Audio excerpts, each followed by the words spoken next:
oduu ijoo adeemsa ajandaa walitti qabu koomishinii marii biyyaalessaa bulchiinsa magaalaa Dirreedhawaatti gaggeeffamaa ture xumurame.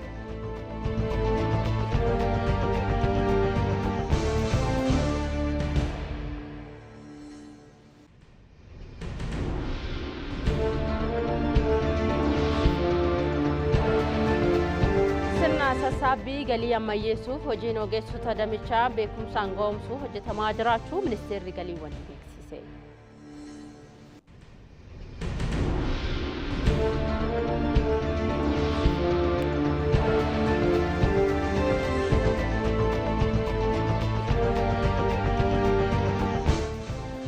Balaan ibiddaa Tarkii gama lixaatti ka'een namoonni 4,000 ol qe'ee isaanirraa kaafamuun himameera.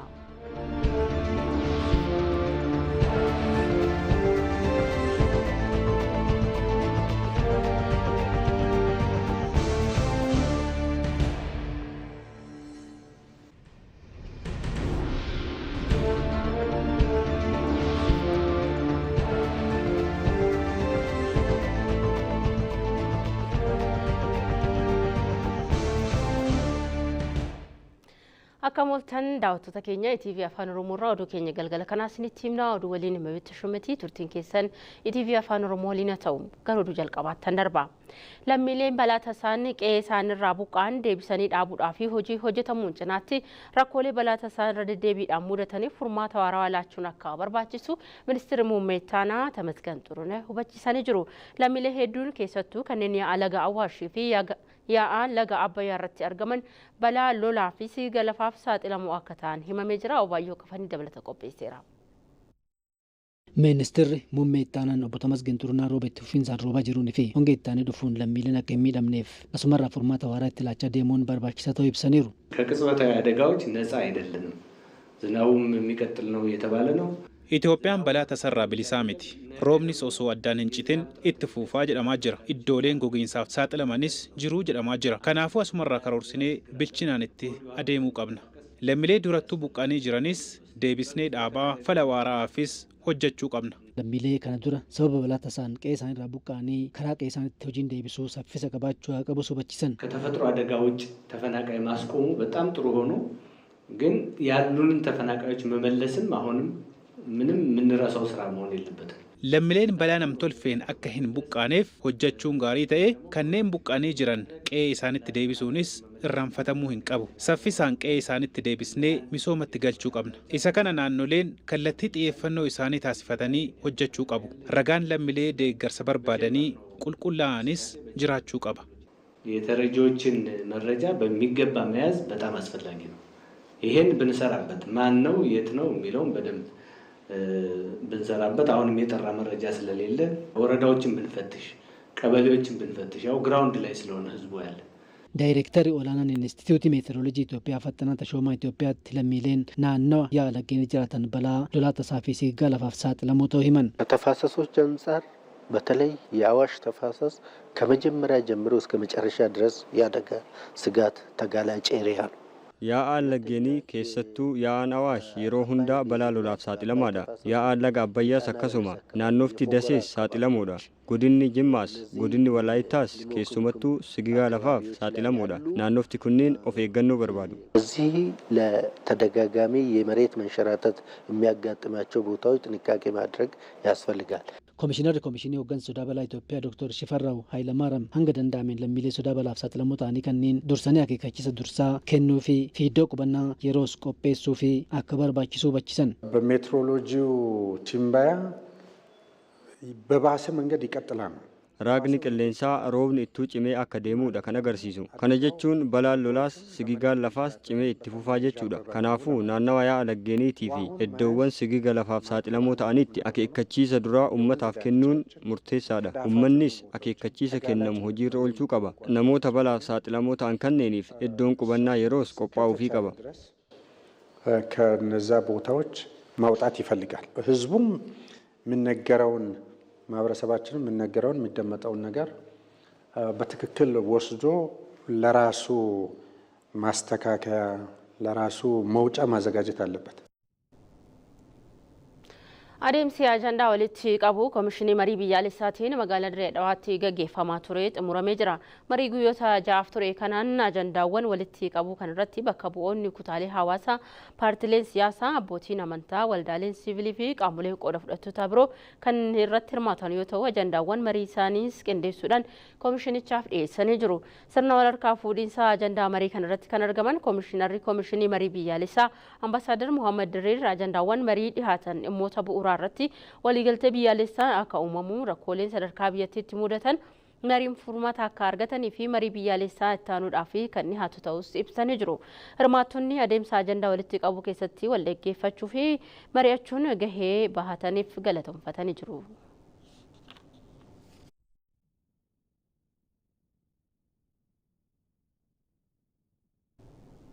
Yuunivarsiitiin Ittisaa Itoophiyaa ogeessota ijaarsa raayyaa teekinooloojiin gargaaruu danda'an horachuuf hojjetaa jiraachuu Ministeerri Karooraa fi Misoomaa Dr. Fitsum Asaffaa himanii jiru.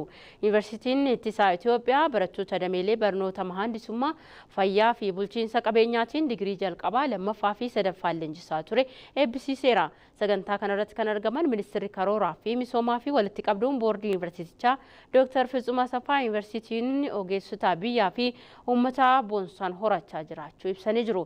Yuunivarsiitichi ogeessota ijaarsa raayyaa teekinooloojiin gargaaruu danda'anii fi naamusa qaban horachaa jiraachuu kan ibsan Dr. Fitsum teekinooloojiiwwan haaraa baasuu irratti hojjechuun murteessaa ta'uu hubachiisanii jiru. Ajandaa yuunivarsiitichaa itti aanu Itoophiyaa ajajaan yuunivarsiitii Ittisaa Itoophiyaa Birgaadeer Jeneraal Kabbada Raggaasaa gama isaaniitiin leenjiin yuunivarsiitichaan kennamu raayyaan ergama milkaa'aan bahachuu danda'u horachuusaas kan dandeessu ta'uu dubbataniiru.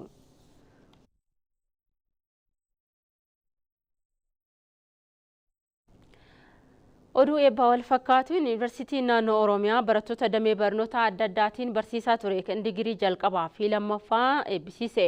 Sagantaa eebbaa kanarratti yuunivarsiitiin naannoo Oromiyaa Pireezidaantiin yuunivarsiitichaa Dr. Gaaramoo Hulluqaa dhaabbatichi leenjii fi riiformiidhaan giddugala hayyoomee godhachuudhaaf hojjetaa jiraachuu dubbatanii jiru. Sagantaa eebbaa kanarratti kan argaman mana maree bakka bu'oota uummataatti walitti qaban koree dhaabbii misooma qabeenya namaa Dr. Nagarii Leencoo riiformii hunda galeessa Itoophiyaan eegalte milkeessuu fi bulchiinsi gaarii fi kenniinsi tajaajila ammayyeessuun yoo danda'amedha jedhanii jiru. Yuunivarsiitichi qorannoo fi qo'annoo riiformichaa dhugoomsuudhaaf dandeessisan eegalees cimsee kan itti fufu ta'uu dhaamaniiru. Tajaajila Oduu Itoophiyaatu gabaase.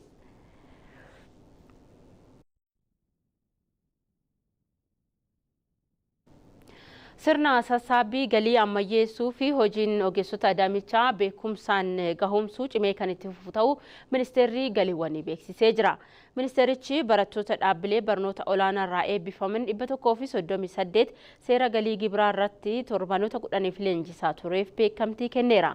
Ministeerri Galiiwwanii Aynaalam Nugusee biyyattiin galii diinagdee maddisiistu wal bira qabamee yoo ilaalamu galii sassaabduu gadaanaa ta'uu dubbatanii jiru. Sagantaa kanarrattis kitaabni seeraa bulchiinsa gibiraa jedhu ministeerichaan qophaa'ee eebbifameera. Kunis sassaabbii galii biyyattii beekumsa irratti kan hundaa'e gochuu keessatti gahee olaanaa qabaachuu Ministeerri Galiiwwanii Aynaalam Nugusee himanii jiru.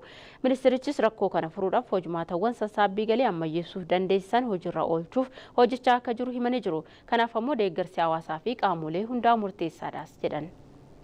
እንደምታውቁት የገቢው ዘርፍ ከጊዜ ወደ ጊዜ አቅሙ እየተጠናከረ የገቢ የመሰብሰብ አቅሙ Akkuma beekamu dandeettiin galii sassaabuu akka biyyaatti qabnu dabalaa dhufeera. Kana malees seeraan alummaa fi kontiroobaandii hir'isuu irrattis hojjetamaa jira. Haa ta'u malee ammas hirmaannaan qaama hundaa barbaada. Keessaawuu ergama bara 2017 akka dhaabbataatti nutti kenname galmaan gahuudhaa fi humni raawwachiistootaa qofa gahaa hin ta'u sosochii hawaasaa barbaada. Biyyi keenya biyya guddoodha. Uummata baay'ee qabdi. Madda dinagdee kan ta'an dameewwan akka qonnaa, turizimii, maanifaakcharingii fi damee tajaajilaarraa galiin guddaan argamuu danda'a. Maddoota galii dinagdee qaban kanarraati karaa seeraatiin galii duguugne sassaabuudhaa fi gaheen ministeera galii fi gumuruukaa qofti gahaa hin ta'u. Seermaleessummaa damee daldalaa keessa jiruu fi qaamolee kontiroobaandii sochoosan yoo saaxille rakkoo kana hir'isuuf hawaasni fi qaamoleen nageenyaa gahee isaanii bahachuun dhimma murteessaa ta'a. Kanaaf ammoo seeronni bahan jiru. Seerota kana ammoo qixa sirriin hojiirra oolchuun dirqama ta'a. የሁሉም የጸጥታ አካላት ተሳትፎ እጅግ በጣም አስፈላጊ ነው ማለት ነው። Waltajjicha irratti kan argaman Koomishinarri Koomishinii Gumuruukaa dabalee qabataa gama isaaniitiin galii sassaabamu ijaarsa biyyaa keessatti gahee olaanaa qabaachuu ibsuun biyyattiin galii sassaabdu maltuu akka sassaabduuf tumsi qaamolee hundaa barbaachisaa ta'uu hubachiisaniiru. እነዚህ በጣም ተለዋዋጭ በሆኑ ሁኔታዎች መካከል ትውልድ እንዲቀጥል አገር እንዲቀጥል haalota yeroon jijjiiraman kana keessatti dhalootaa fi biyyi akka itti fuftu mootummaanis itti gaafatamummaa isaa akka bahatu dhaloonnis itti gaafatamummaa isaa akka bahatu sirni jiraachuu qaba. Sirni akka jiraatuuf immoo qabeenyi barbaachisaa ta'uun beekamaadha. Qabeenyi ijaarsa sirnaaf barbaachisaadha yoo jenne immoo qabeenya dhalootaa fi biyyaaf barbaachisaa ta'e kana sirnaan bulchuudhaaf seerri galii gibiraa fi gumrukaa bifa addaatiin hojiirra ooluu qaba. Kun yoo nu hin tokkoomsine yoomiyyuu tokko ta'uu hin dandeenyu. Biyyi keenya qabeenya uumamaas ta'e kan ilmaan isheetiin hojjetamee argame irraa galiin sassaabuu qabdu guddaa ta'us har'aas rakkoon seera sassaabbii galii nu danqee jira. Rakkoo kana furuun kutannoo, beekumsaa fi hojii hunda keenyaa kan barbaadudha. የሁላችን ትብብር፣ የሁላችን ህብረት፣ የሁላችን እውቀት፣ የሁላችን ቅንጅት፣ የሁላችን ሲሪየስ የሆነ ስራ የሚፈልግ qonnaan bulaan qusachuun gara investimentii takka ce'uu fi xiyyeeffannoon itti kennamee hojjetamuu akka qabu pirezidaantii mootummaa naannoo Oromiyaa obbo Shimallis Abdiisaa hubachiisanii jiru. Jilli pirezidaantii Shimallis Abdiisaan durfamu godina Arsiitti hojiilee misoomaa adda addaa daawwatee jira. Mangistuu akkuma dabalata qaba.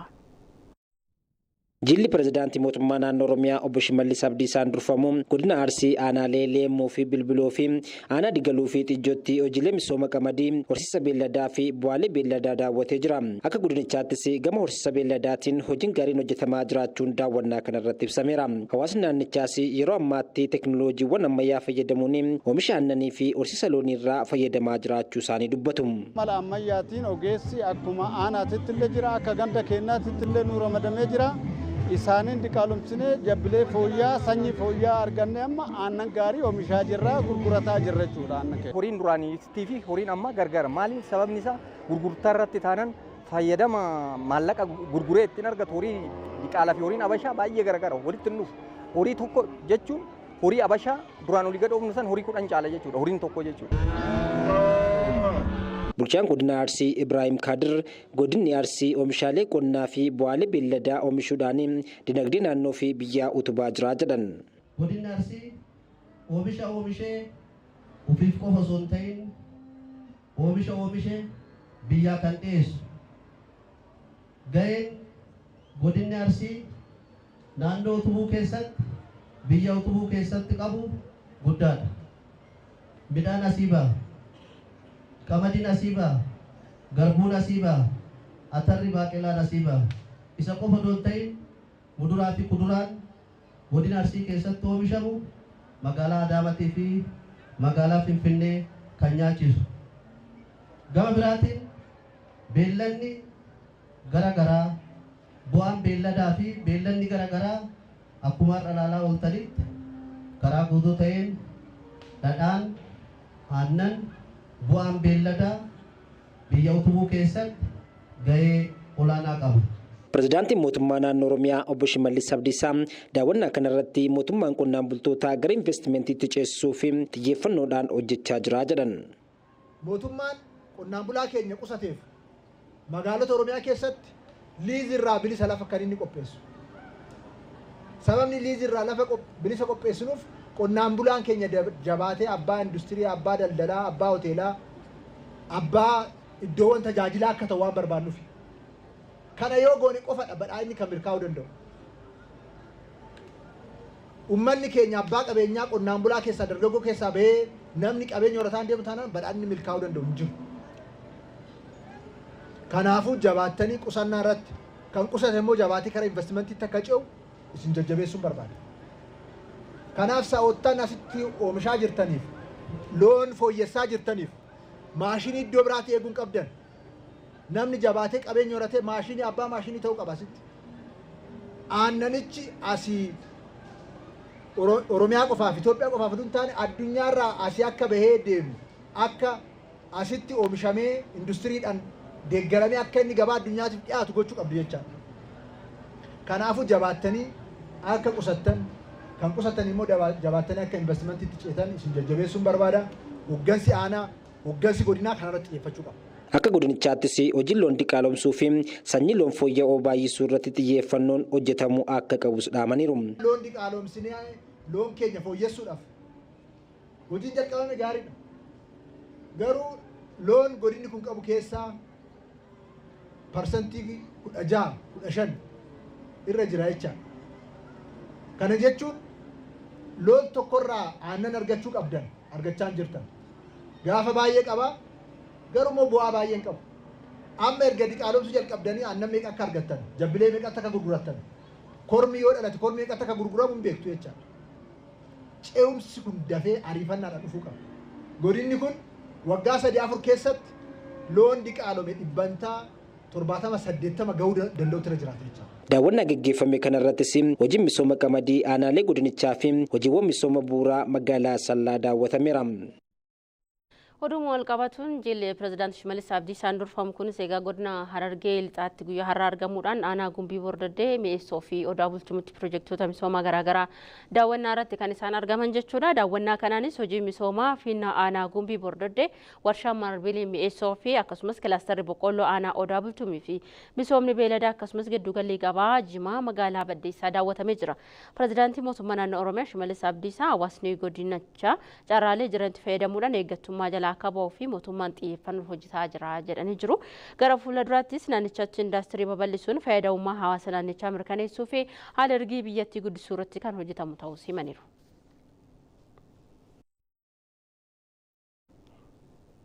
Projektii madda anniisaa Aayishaa tokkoffaan waliigaltee doolaara Ameerikaa miliyoona 600 fi miliyoona 20 humna elektirikaa meegaawaayitii 300 maddisiisuu dandeessuu mallatteeffamee jira.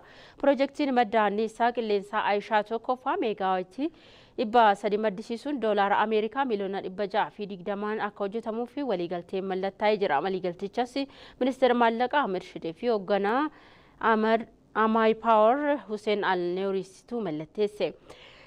Bifuma wal fakkaatuun dhaabbanni Amay Power anniisaa qilleensaa Aayishaa tokkoffaa irraa maddisiisu Itoophiyaatti gurguruu fi hoogganaa dhaabbatichaa fi hojii gaggeessaa humna elektirikaa Itoophiyaa Injiinar Ashabbir Baalchaa waliin walii mallatteessaniiru. Teessoon isaa gamtaa Emireetota Arabaa kan taasifate dhaabbanni Amay Power misoomaa ijaarsaa fi bulchiinsa anniisaa haaromfamaa irratti kan hojjetu yoo ta'u waliigaltichaan anniisaa pirojektii Aayishaa tokkoffaa irraa maddisiisu waggaa 25 Itoophiyaatti kan gurguru ta'uu irratti walii galameera.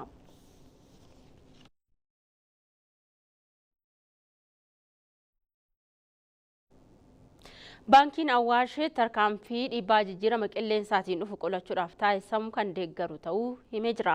Baankichi sagantaa biqiltuu 20 dhaabuu Finfinnee kutaa magaalaa Addis Katamaatti adeemsiseetii jira. Abaayyoo Kafanii dabalata qaba. Baankiin Awaash inshuraansii Awaashii fi waajjira miidhaginaaf misooma magariisaa kutaa magaalaa Addis Katamaa waliin ta'uun kutaa magaalichaatti aanaa 13tti iddoo addaa Cawaa Mandar jedhamutti sagantaa dhaabbii ashaaraa magariisaa adeemsiseera. Baankiin Awaash tarkaanfii dhiibbaa jijjiirama qilleensaa qolachuuf Itoophiyaan fudhataa jirtu biyyoota olaanaa ramadee tumsaa jiraachuu ogeessi misooma gabaa baankichaa Yohaannis Margaa himaniiru. ነው ዛሬ ዕለት በዚህ ስፍራ dhaadannoo ashaaraa magariisaa warra Awaash jedhuun biqiltuu 20 dhaabuuf wal geenyeerra. Naannolee fi magaalota biroottis sa'a wal fakkaataatti caasaa mootummaa waliin ta'uun dameelee baankii keenyaas biqiltuu dhaabaa jiru. Baankiin Awaash dhaabbii biqiltuufis kunuunsa biqiltuufis baajata olaanaa ramadee hojjetaa jira. Itti gaafatamaan waajjira miidhaginaa fi misooma magariisaa kutaa magaalaa Addis Katamaa obbo Biiniyaam Tasfaayee ganna kana dhaabbileen garaagaraa kutaa magaalaa isaaniitti dhaabbii biqiltuu taasisaa jiraachuu himanii galateeffatan. የተለያዩ የልማት ድርጅቶች ኩታ መጋላ ኬኛatti dhaabbileen garaagaraa biqiltuu dhaabaa jiru. Baankiin Awaash garuu xiyyeeffannoo olaanaa kennitanii hojjetaa jirtu. Ufuma keessaniin ogeessa qopheessitanii boolla qottaniirtu. Biqiltuuwwan qulqullina qabanii fi gaddisummaaf oolanis dhiyeessitaniirtu. የጥላ ዛፎችን በማቅረብ ጥራት ያላቸው ችግኝ አቅርባቸዋል። Baankiin Awaash bara darbe sagantaa dhaabbii biqiltuu ashaaraa magariisaa marsaa 5ffaa kutaa magaalaa Lammii Kuraatti barana ammoo marsaa 6ffaasaa kutaa magaalaa Addis Katamaatti gaggeessuun saganticha irratti himameera. Buufata biqiltuu burcuqqoo reefu ganna kana qophiin biqiltuu ashaaraa magariisaa itti galamee fi guyyaa irraas baankiin Awaash biqiltuu keessatti dhaabee kanatti biqiltuuwwan akka baargamoo kana dura turan makfamanii biqiltuuwwan biyya keessaa fi kanneen nyaataaf oolanii dhaabamaa jiraachuu ittiin odeeffateera. Akkuma argaa jirtan yaa'u bal'inaan lafti kun illee amma kan itti dhaabaa jirru kun duraan baargamoodhaan kan inni ta'ee ture. Isa kana bifa addaatiin kaasnee naannoo biqiltuutti oomishaa jirra. Akka walii galaatti immoo naannoo laga daarii kanarra kan jiran hundi yeroon boodan ka'u jechuudha. Akka magaalaatti magaalaan murteessee carrataaf bahee bifa kaasaa jirantu jira. Isa kana immoo biqiltuu biyya keessaatiin darbees immoo miidhaginaaf akka ta'utti nyaataaf illee akka ta'utti dhaabuudhaaf biqiltuu biyya keessaatiin bakka buusuudhaaf haalli itti hojjechaa jirrutu jira jechuudha.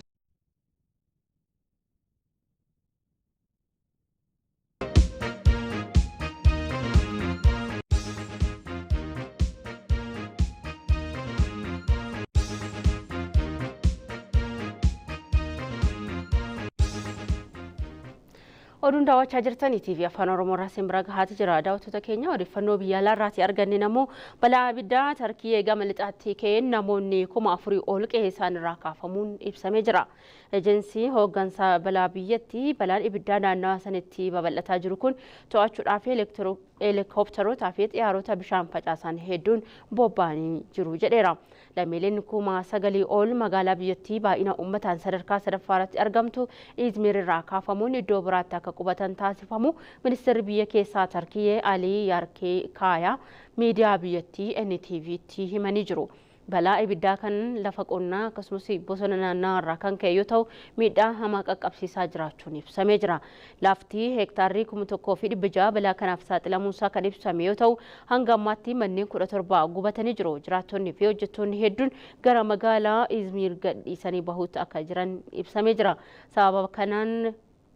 Sababni balaa kanaa qoratamaa akka jiruu fi hanga ammaattis namoonni 6 harka keessaa qabaachuu hin oolan jedhaman shakkamuunis mootummaan biyyattii beeksisee jira.